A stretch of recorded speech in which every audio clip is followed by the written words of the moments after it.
Hi, good morning everyone. Today I'm going to talk about intertextuality and from direct speech to indirect speech. The explanation is going to be brief and it refers to the book on pages 166 until 168. Okay, so first of all is intertextuality. What is intertextuality? It is simply defined as how one text is related to another text. Quite easy, right? How one text is related or linked to another text. A simple example would be my PowerPoint slides. If you go to my class, I usually explain from PowerPoint slides. The writing on that PowerPoint slides is in intertextual relations with the textbook that I have read. How come?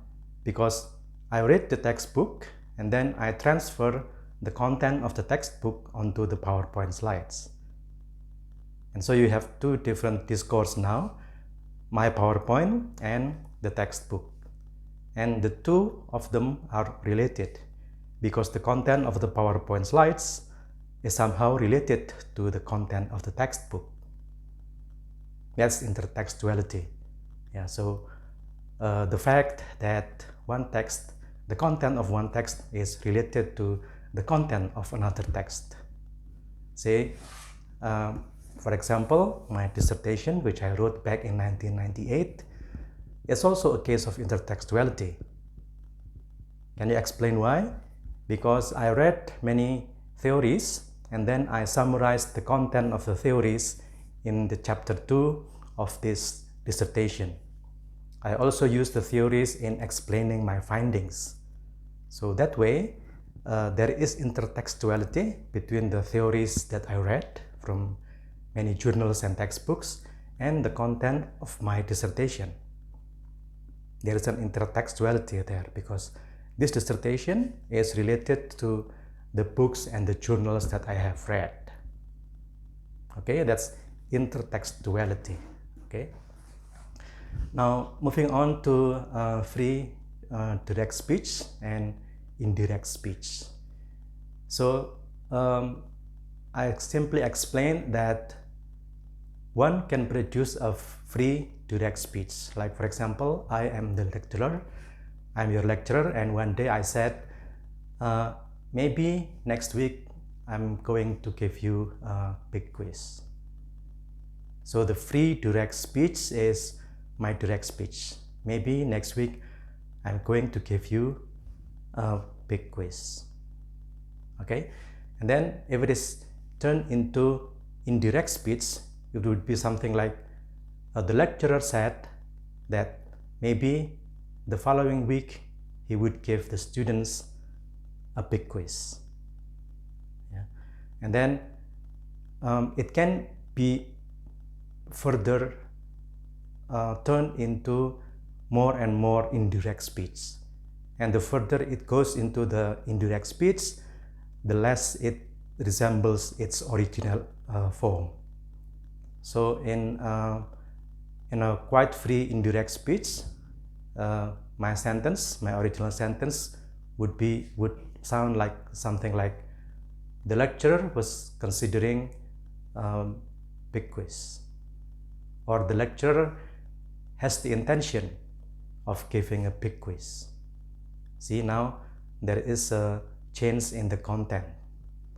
The content of the indirect speech no longer resembles my original statement.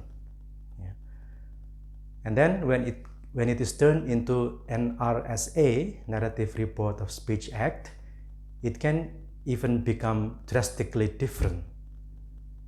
In NRSA, my original statement would read something like, the lecturer instructed the students to prepare for a big quiz.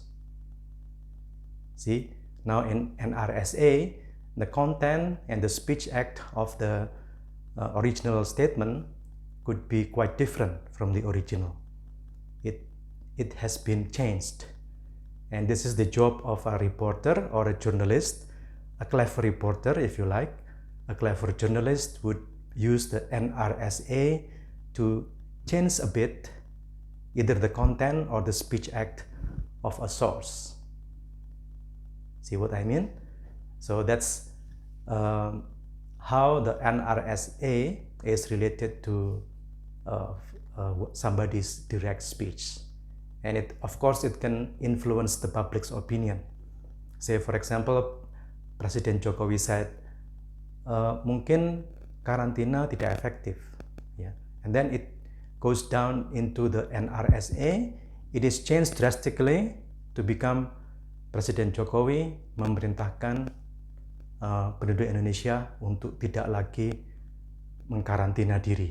Yeah, it could be different, it could be drastically different, because somehow the content has undergone a change by the reporter. Okay, you can read more closely page 166 until 168 in order to get a clearer description or a clearer understanding of the concepts. Okay, that's all. In the meantime, stay safe and stay healthy, and goodbye for now.